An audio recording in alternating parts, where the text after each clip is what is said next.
You know, I think it's crazy how much we, the anime watching community, have deluded ourselves into thinking that you need 3 episodes before a show can be considered given its proper chance. The 3-episode rule, as it's called, because apparently that's how long we had before we were able to let the show go away.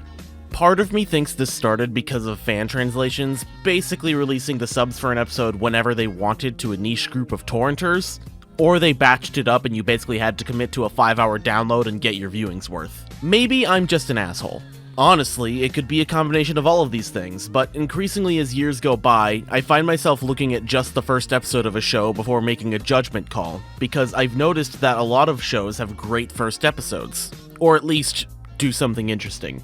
Bottom tier character Tomizaki had me wondering how the main characters were going to continue their relationship. Smile Down the Runway had me interested in Chiyuki's modeling career.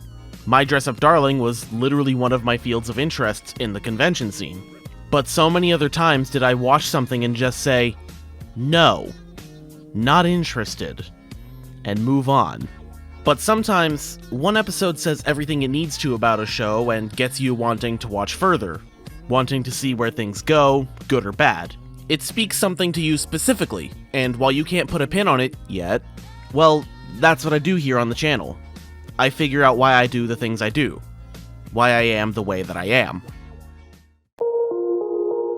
It's very easy to make a fantasy series with humanoid beast hybrids, demon queens, heroes. Hell, I've done it.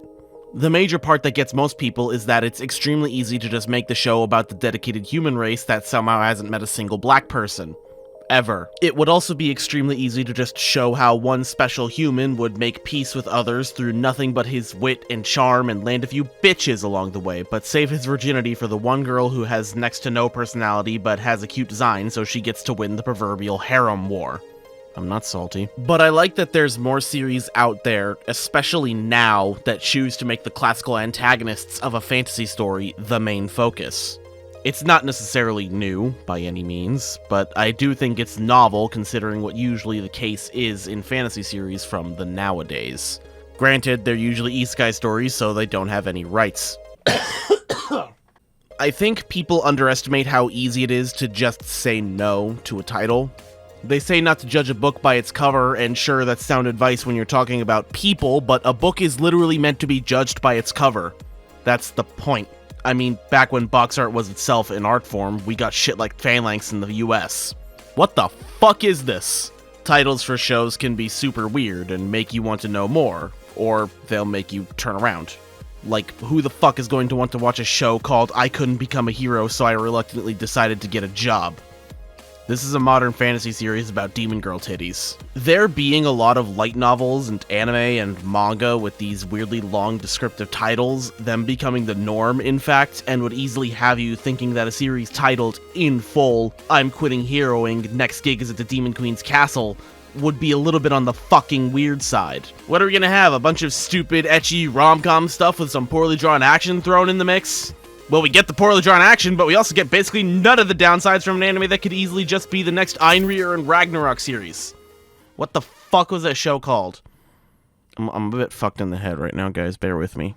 Honestly, I'm struggling to think about how to talk about this show without spoiling it, because it's really interesting how things set up in the first episode get paid off later in the show's run. How the characters' relationships get defined and subverted.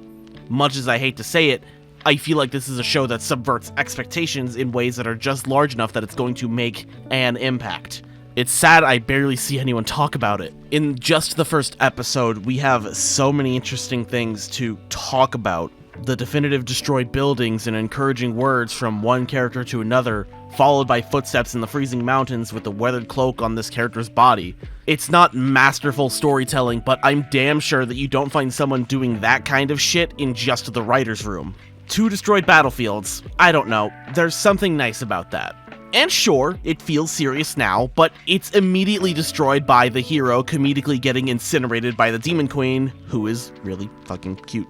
As much of a tone destroyer as this could possibly be if you weren't already prepared for it when you saw the title, I think it's perfect for easing what could have possibly been a very serious tone that probably wasn't earned.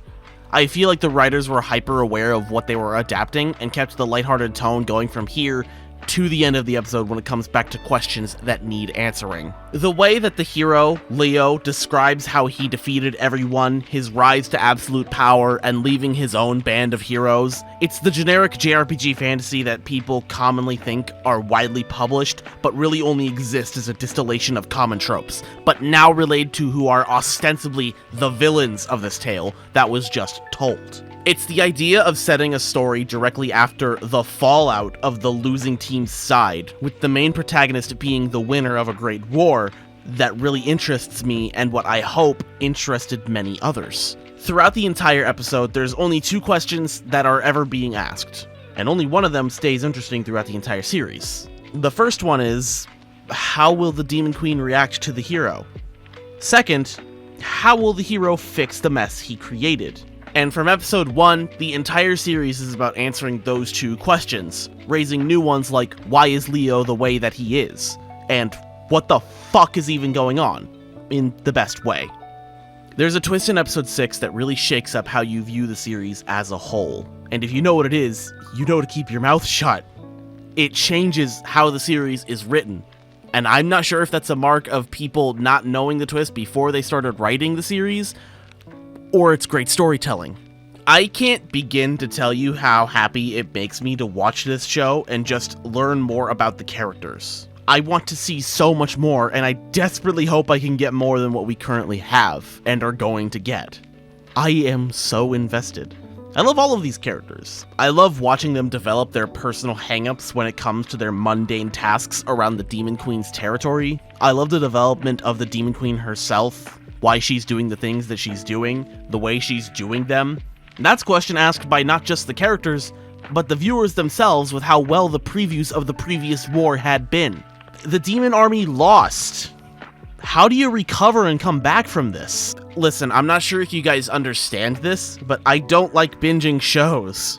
But every single show that I've shown off on this channel, I have watched way more episodes than I planned in a night.